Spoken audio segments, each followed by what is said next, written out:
Hello दोस्तों, वाव story में आपका फिर से स्वागत है। तो कैसे हैं आप लोग? उम्मीद है अच्छे होंगे। चलिए सुनते हैं आज की कहानी। बने रहे वाव स्टोरी के साथ। तो आज की कहानी का नाम है दीप्ति क्यों नहीं समझ पाए पापा का दर्द। दीप्ति अपने पापा से नाराज थी और अपने पापा से कह रही थी, मुझे याद है आज भी बचपन के वे दिन जब हम स्कूल जाया करते थे और हम लेट न हो जाएं, आप अपने हाथों से एक एक निवाला खिलाया करते थे। कभी कहानी सुना सुनाकर, कभी बहला फुसलाकर, और हम बहकावे में आकर खा लिया करते थे। पता तब चलता था जब सारा खाना खत्म हो जाता था और आप जीत की खुशी से मुस्कुराते थे। कितना प्यार लुटाते थे हम बच्चों पर आप। पापा, यह क्या किया आपने? इतना बड़ा धोखा, वह भी अपने बच्चों के साथ। क्यों किया आपने ऐसा? आखिर क्या कमी थी हमारे प्यार में, हमारी देखभाल में, जो आपने ऐसा कदम उठा लिया? एक ही पल में सारे रिश्तों को भुला दिया, चकनाचूर कर दिया उन सारी यादों को, उन सारी बातों को जिन्हें याद करके हम खुशी से पागल हुआ करते थे। गर्व किया करते थे अपने पापा पर कि हमारे पापा दुनिया के बेस्ट पापा हैं, जिन्होंने कभी भी हमारी किसी भी बात को नहीं टाला। जो मुंह से निकला फौरन ला कर दिया।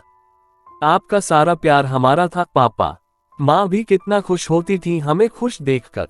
याद है आपको जब एक बार मुझे तेज बुखार आया था तो आपने ही मेरे माथे पर पट्टियां रखी थी और मैंने आपका हाथ सारी रात नहीं छोड़ा था, लेकिन आपने एक ही पल में सब कुछ खत्म कर दिया।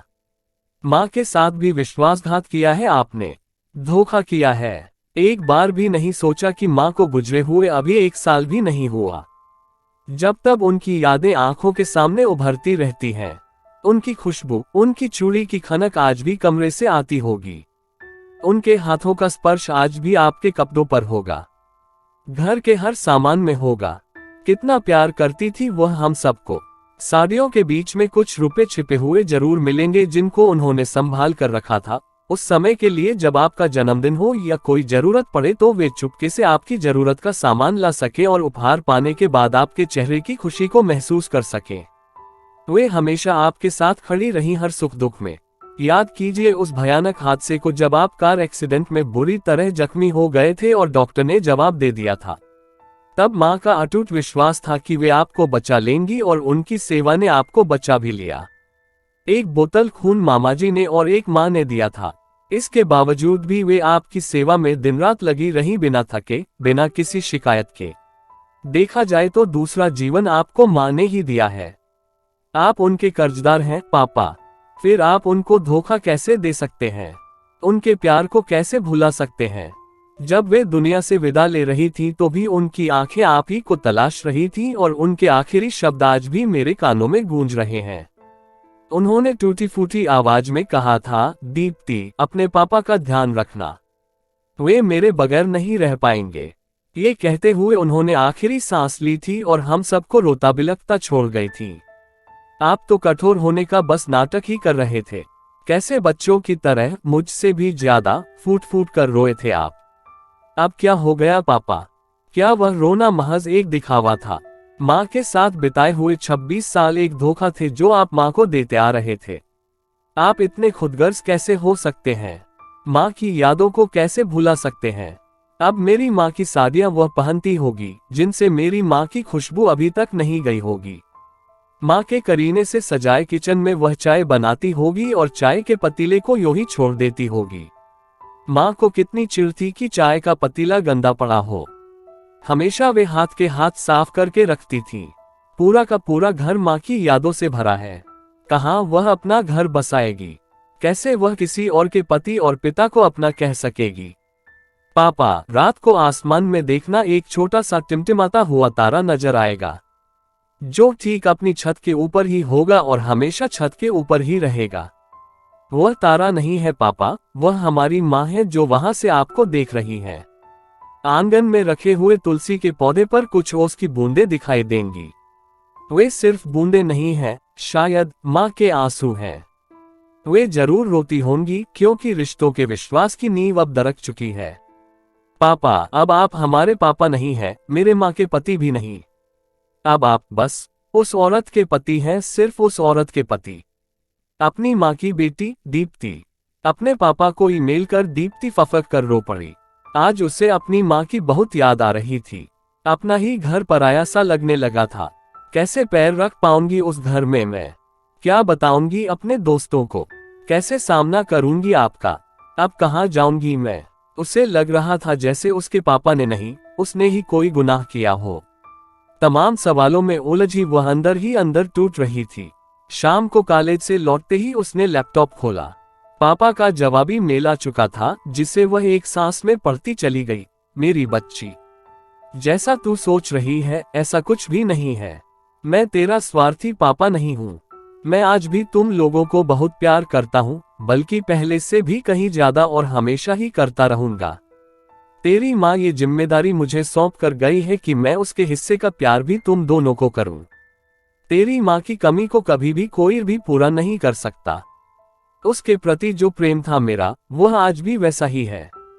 बस दिल के किसी कोने में कैद हो गया है। मैं उसे बाहर ला नहीं सकता और न ही दिखा सकता हूँ। मैं पुराने और जर्जर पेड़ की तरह अकेला खड़ा हूँ, एक ऐसा पेड़ जो फल तो देता है मगर उसके आसपास कोई भी पौधा नहीं पनपता।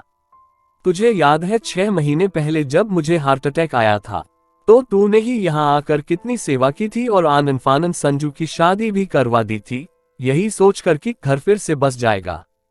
घर में बहू आएगी, बच्चे होंगे तो मेरा भी मन लगा रहेगा। पर तुझे याद है मैंने कितना मना किया था कि संजू की शादी मत करवा। संजू बिगड़ गया है, बुरी आदतों का शिकार हो गया है, पर तू नहीं मानी। तूने सोचा परिवार की जिम्मेदारी पड़ेगी, पत्नी आएगी तो वह सुधर जाएगा। पर वह तेरी भूल थी बेटा, बहुत बड़ी भूल।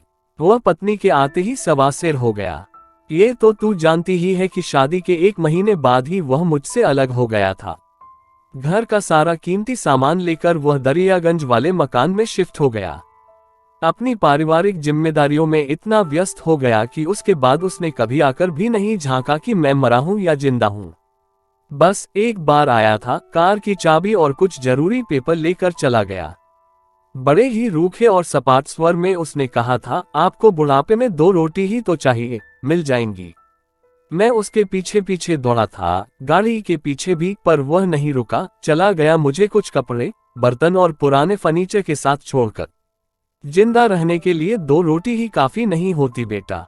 मुझे खाने और पैसे की कोई कमी नहीं थी, पर कोई अपना नहीं था, कोई पास नहीं था, कोई बोलने वाला नहीं था। यहाँ तक कि कमलाबाई जो बरसों से खाना बना रही है, आज भी बनाती है, से अब मैं बात करते हुए डरता हूँ। न जाने कब वह मुझे गलत समझ बैठे। वैसे भी कई बार वह कह चुकी है, बाबूजी कोई दूसरी कामवाली देख लो, अब मुझे आना अच्छा नहीं लगता। मेरा मर्द कहता है कि जहाँ औरत नहीं वहाँ तू काम नहीं करेगी। पूरी दुनिया ही जैसे बदल गई थी। घर की दीवारें भी मुंह चिढ़ाने लगी थीं। खाली समय काटे नहीं कटता था। चौबेजी के साथ पार्क में घंटे 2 घंटे कट जाते थे, पर एक दिन वे भी कहने लगे पत्नी नाराज होती है, पोते को होमवर्क कराना होता है। मैं ही भूल गया था कि खाली तो बस मैं ही हूँ, बाकी सब तो परिवार वाले हैं। पर मैं क्या करूँ, कहाँ जाऊँ और कितनी देर? चारों तरफ अंधकार ही अंधकार नजर आने लगा था। उस रात जब मैं टिमटिमाते तारे में पुष्पा को देख रहा था, तो बातों का सिलसिला चल पड़ा। कुछ उसने अपनी कही, कुछ मेरी सुनी। इस कहासुनी में आधी रात कब निकल गई पता ही नहीं चला। बूढ़ी हड्डियां और जाड़े की ओस बुखार ने तेजी पकड़ ली। मैं पूरी रात लॉन में झूले पर पड़ा रहा। सुबह जब घनश्याम सफाई करने आया तो देखकर घबरा गया। उसने मुझे अंदर लिटाया और तुझे और संजू को फोन किया था। संजू आया, उसने मुझे डॉक्टर को दिखाया और कुछ फल दवाएं रखकर चला गया, जिन्हें मैं छू भी न सका। छूता भी कैसे, मुझे उसकी जरूरत थी ही नहीं। तू फोन पर परेशान हो गई थी और तूने कहा था, पापा आप अपना ख्याल रखना, दवाई लेते रहना, कमलाबाई से दलिया बनवा लेना। मैं पुणे से कैसे आ पाऊंगी? फाइनल एग्जाम में 1 महीना ही बचा है। आप हिम्मत से काम लो, मैं आपको फोन करती रहूंगी। पर अब हिम्मत मुझ में नहीं बची थी। कहां से लाता हिम्मत? एक तो बीमारी और दूसरा अकेलापन जो हरदम मुझे काटता रहता था। हार्ट अटैक के बाद से दिल बहुत घबराता था। घर की हर चीज में पुष्पा की यादें बसी थीं। मेरा उससे बातें करने को जी करता था। मैं उसे ढूंढता तो झट से सामने आकर खड़ी हो जाती और समझाती थी कि तुम अपना ख्याल रखो, तुम्हें मेरी कसम, तुम्हें अभी जीना है अपने बच्चों के लिए। और फिर मैं मरता भी कैसे? यह इतना आसान नहीं था। तभी मेरी मुलाकात सुमित्रा से हुई। उसे भी एक साथी की जरूरत थी और मुझे भी। वह भी बरसों से अकेली रह रही थी, इसलिए हमने साथ रहने का फैसला किया। 7 फेरे समाज के लिए जरूरी थे, वे भी हमने ले लिए। वह तेरी माँ की जगह कभी नहीं ले सकती और न ही मेरी पत्नी बन सकती है। बस अब मैं खाली दीवारों से बातें नहीं करता। अब घर में एक और इंसान है जो सांस लेता है, जिसके चलने की आवाज सन्नाटे के एहसास को खत्म करती है। दोपहर को हम दोनों लूडो खेलते हैं और शाम को काफी देर पार्क में बैठते हैं। जब चौबेजी चले जाते हैं उसके बाद भी वह मेरा ख्याल रखती है। दोनों टाइम दवा अपने हाथ से देती है। मैं उसे रात में गुनगुने पानी में नमक डालकर देता हूं ताकि वह पैरों की सिंचाई कर सके। काफी समय से उसके पैरों में सूजन है जो जाती ही नहीं। जब मैं पुष्पा को याद करके रोता हूं तो वह आंसू पोंछकर चुप कर आती है। अब उसे भी अकेलेपन से डर नहीं लगता। मेरी तरह वह भी खुद को सुरक्षित महसूस करती है। कहती है, जब मरूंगी तो लावारिस की तरह नहीं मरूंगी। वह चाय का पतीला धोकर रखती है। कमलाबाई भी अब काम छोड़ने को नहीं कहती। सुमित्रा खाली समय में स्वेटर बुनती रहती है। जब मैंने पूछा कि यह किसका स्वेटर है, तो हंसकर कहने लगी, दीप्ति के लिए पोंचू बना रही हूँ। उसके इस जवाब से मुझे आत्मसंतुष्टि सी मिली है। फिर भी वह तेरी माँ नहीं है, मेरी पत्नी भी नहीं है। उसके साथ मेरा अलग सा रिश्ता बन चुका है।